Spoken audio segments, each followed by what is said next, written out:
નમસ્કાર મિત્રો, તો ફરી એકવાર તમારું સ્વાગત છે આજના આપણા નવા હવામાનના વિડીયોમાં। તો હાલમાં મિત્રો ગુજરાતમાં જે છે તે વરસાદ ઘણી જગ્યાએ વિરામ લઈ ચૂક્યો છે। આગાહી અનુસાર વરસાદ વિરામ લઈ રહ્યો એવું લાગી રહ્યું છે, પણ મિત્રો મોસ્ટ ઓફ બધી જગ્યાએ ફરી એકવાર વરસાદી વાતાવરણ જોવા મળી રહ્યું છે। જે મિત્રો વરસાદ પણ આવી રહ્યો છે, તો આ બધું શું ચાલી રહ્યું છે અને આગળ કેવો વરસાદ યથાવત રહેશે તેના વિશે આજના વિડીયોમાં આપણે જોવાના છે। તો વિડીયોમાં અંત સુધી બની રહેજો। સુધી વિડીયોને લાઇક ન કરી હોય તો જલ્દીથી મિત્રો વિડીયોને લાઇક કરજો, ચેનલ પર નવા હોય તો સબસ્ક્રાઇબ કરજો અને બાજુમાં બેલ બટન પણ દબાવી દેજો।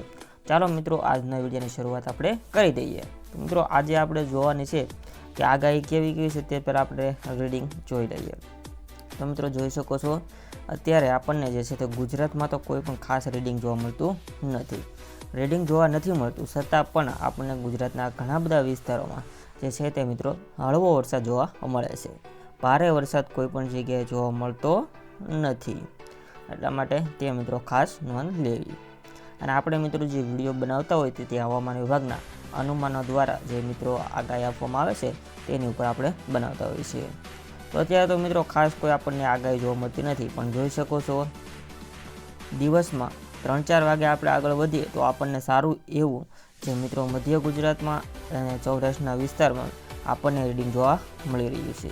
જેમ મિત્રો ભાવનગર, જૂનાગઢ, જામનગર, થાન, અમદાવાદ, વડોદરા, સુરતમાં પણ થોડુંક રીડિંગ જોવા મળે છે। આપણે અંદર જોઈએ તો હજી પણ આપણને વધારે જે છે મિત્રો બોટાદ આવી જાય છે, જસદણ આવી જાય છે, અમરેલી, જૂનાગઢ, ભાનવડ, જામનગર, દ્વારકા, પોરબંદર અને નીચે વેરાવળ આવી જાય છે, જૂનાગઢ આવી ગયું છે, ગોંડલ, રાજકોટ, ચોટીલા, એટલે સૌરાષ્ટ્રના મોસ્ટ ઓફ એરિયામાં બધી આપણને વરસાદ જોવા મળી શકે છે। અલંગ, મહુવા, ઉના, વેરાવળ આ બધા વિસ્તારમાં આજે સારો એવો વરસાદ જોવા મળી શકે છે, જે રીડિંગ આપણને જણાવી રહ્યું છે।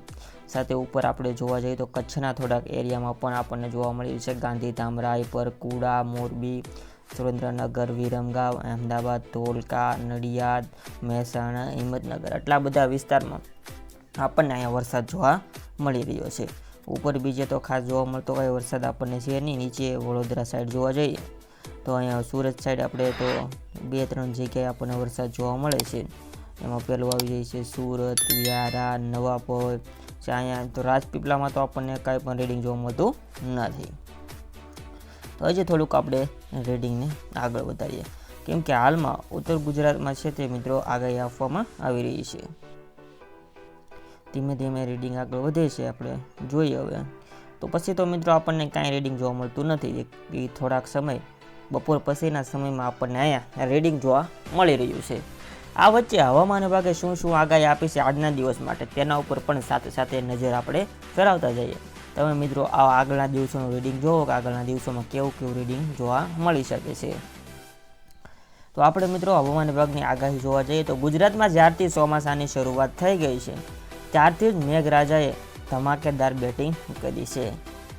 મોટાભાગના જિલ્લાઓમાં ભારે વરસાદને કારણે લોકો હેરાન થયા છે, ત્યારે આગામી 7 દિવસમાં વરસાદને લઈને હવામાન વિભાગ દ્વારા મોટી આગાહી કરવામાં આવી રહી છે। આગામી 7 દિવસ રાજ્યના મોટા ભાગના જિલ્લાઓમાં વરસાદ પડી શકે છે। તો હવામાન વિભાગે મિત્રો આગામી 7 દિવસ સુધી મિત્રો આગાહી આપવામાં આવી છે કે 7 દિવસ કોક જિલ્લામાં ભારેથી અતિ ભારે વરસાદ છે તે મિત્રો પડવાની શક્યતાઓ રહેલી છે। હવે આપણે જોઈશું કે કયા જિલ્લા તાલુકામાં તે મિત્રો આગામી 7 દિવસ વરસાદી માહોલ જોવા મળી શકે છે। તો હવામાન વિભાગની આગાહી મુજબ રાજ્યમાં 2 દિવસ બાદ ફરી મેઘરાજા ધમાકેદાર બેટિંગ કરવાના છે, જેમાં ખાસ કરીને રાજ્યના 2 જિલ્લાઓમાં ભારે વરસાદ પડી શકે છે। નવસારી અને વલસાડમાં ભારે વરસાદની આગાહી કરવામાં આવી રહી છે। સાથે દમણ, દાદરા, નગર હવેલીમાં પણ ભારે વરસાદની આગાહી કરવામાં આવી રહી છે। તો મિત્રો આગામી દિવસોમાં તમે સ્ક્રીન ઉપર પણ જોઈ શકો છો, આપણે જે દક્ષિણ ગુજરાતનો વિસ્તાર છે ત્યાં આપણને ભારે વરસાદ જોવા મળી શકે છે। આમ જોવા જઈએ ને મિત્રો તો આપણે ચોમાસું શરૂઆત થઈને ત્યારથી દક્ષિણ ગુજરાતમાં તો કન્ટિન્યુ વરસાદ આપણને સારો એવો જોવા મળી રહ્યો છે, કેમ કે દક્ષિણ ગુજરાત છે તે મિત્રો મુંબઈની તદ્દન નજીક પડે છે, એટલા માટે મુંબઈમાંથી મિત્રો જે ચોમાસું અટક્યું હતું આ વર્ષે તેની અસર મિત્રો હજી પણ આપણને એવું લાગી રહ્યું છે કે સુરત સાઈડના એરિયામાં આપણને જોવા મળતું હોય છે। કેમ કે સુરત મુંબઈ જે દરિયા કિનારો છે, જે મિત્રો આપણો સૌરાષ્ટ્રનો અહીંથી કચ્છથી લઈને સૌરાષ્ટ્ર પછી આવી જાય છે દક્ષિણ ગુજરાત, આ બધા વિસ્તારના જે દરિયા કિનારો છે ત્યાં આપણને સારો એવો વરસાદ પહેલેથી જ મિત્રો જોવા મળી રહ્યો છે. આ વિસ્તારોમાં દરિયામાં કાંઈ વરસાદ બંધ જ નથી રહ્યો, તો કન્ટિન્યુ ચાલુ જોવા મળે છે. તો હાલ મોટા ભાગના વિસ્તારોમાં વરસાદી માહોલ જામ્યો છે. જોકે હવામાન વિભાગે આગાહી મુજબ આજે કુલ 7 જિલ્લાઓમાં ભારે વરસાદ પડી શકે છે તેવી શક્યતાઓ વ્યક્ત કરી છે, જેમાં અરવલ્લી, મહીસાગર, દાહોદ, અમરેલી, ભાવનગર, નવસારી, વલસાડ અને દમણ દાદરા નગર હવેલીમાં આજે ભારે વરસાદની આગાહી હવામાન વિભાગ દ્વારા દેવામાં આવી રહી છે. તો આગામી દિવસોમાં મિત્રો ઘણા બધા જિલ્લાઓમાં ભારે વરસાદના કારણે જે મિત્રો હાલાકી રહેવાની પણ સંભાવના છે, જે ભારે વરસાદ રહેવાની મિત્રો સંભાવના આગળના દિવસોમાં પણ આપવામાં આવી રહી છે હવામાન વિભાગ દ્વારા. વધારે જોવા જઈએ તો હવામાન વિભાગ દ્વારા આગાહી પ્રમાણે મિત્રો રાજ્યમાં હવે 14 જુલાઈએ 11 જિલ્લાઓમાં ભારે વરસાદની આગાહી કરવામાં આવી રહી છે. આવનારા 2 દિવસ પછી મિત્રો 11 જિલ્લામાં ભારે વરસાદની આગાહી કરવામાં આવી છે, જ્યારે 15મી તારીખે 9 જિલ્લામાં ભારે વરસાદની આગાહી કરવામાં આવી રહી છે. એટલે કે મિત્રો આગામી 2 દિવસ પછી ભારે વરસાદ થવાની ફરી એકવાર ગુજરાતમાં છે મિત્રો ચાન્સ જોવા મળે છે. તો મિત્રો આ ઉપરાંત ઉલ્લેખનીય છે કે રાજ્યમાં સતત છેલ્લા કેટલાક દિવસોથી ભારે વરસાદની સ્થિતિ જોવા મળી રહી છે. ચોમાસાની શરૂઆત થતાની સાથે જ મેઘરાજાએ ધબધબાટી બોલાવવાનું શરૂ કરી દીધું છે. તો ઘણા બધા જિલ્લાઓમાં ભારે વરસાદને કારણે જળબંબાકારની સ્થિતિ પણ સર્જાઈ છે. ત્યારે વધુમાં આગાહી જે મિત્રો આગામી 7 દિવસ રાજ્યમાં ફરી ભારે વરસાદની આગાહી હવામાન વિભાગ દ્વારા કરવામાં આવી રહી છે. તો હવામાન વિભાગ દ્વારા મિત્રો આગળના 2 દિવસો ગુજરાતમાં ફરી એકવાર જે પહેલા વરસાદ પડ્યો હતો તેવા વરસાદનો રાઉન્ડ શરૂ થવાની શક્યતાઓ હવામાન વિભાગ દ્વારા આપવામાં આવી રહી છે. થોડાક જિલ્લા તાલુકામાં મિત્રો વરસાદી વાતાવરણ છે તે ફરીથી જામી શકે છે અને ભારે વરસાદ વરસી શકે છે તેવું હવામાન વિભાગ દ્વારા કહેવામાં આવ્યું હતું. જે મિત્રો આ વર્ષે ચોમાસાની શરૂઆતમાં જ મિત્રો ચોમાસું છે તેના તદ્દન પીક પોઈન્ટ ઉપરથી જ ચાલુ થયું હતું, આપણે એવું કહીએ કે કેમ કે પહેલેથી જ મિત્રો બધા જે છે તે નદીઓ અને ડેમને બધી ઓવરફ્લો કરી દીધી હતી. આમ જોવા જતા હોય ને તો આપણે ચોમાસું અડધે પોણે પૂગી જાય ને પછી આપણે ડેમોને એવું ભરાઈ જતું હોય છે, પણ આ વર્ષે તો શરૂઆતથી જ મિત્રો પાણી બધું કરી દીધું હતું અને ઘણી બધી જગ્યાએ તો મિત્રો ઘણી બધી નુકસાની પણ જોવા મળી રહી છે. પવનની દિશા વચ્ચે આપણે અત્યારે નોર્મલ રહે છે, 15થી 20ની દિશા આપણને નોર્મલ અત્યારે પવનની જોવા મળી રહી છે.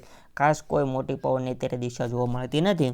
આપણે વાવાઝોડાનો પણ અત્યારમાં તો હાલ કોઈ ખતરો નથી અને આજ તો સિસ્ટમ વિશે પણ કોઈ વાત કરવામાં આવતું નથી, પણ થોડાક દિવસ પછી આપણને ગુજરાત તરફ એક જે મિત્રો 2 દરિયાઈ સિસ્ટમો જોવા મળે છે, જેમાં મિત્રો ટંક સિસ્ટમ પસાર થવાની છે અને મિત્રો તેના કારણે ફરી એકવાર ગુજરાતમાં આ વરસાદી વાતાવરણ જામવાની સ્થિતિ આપણને જોવા મળી રહી છે.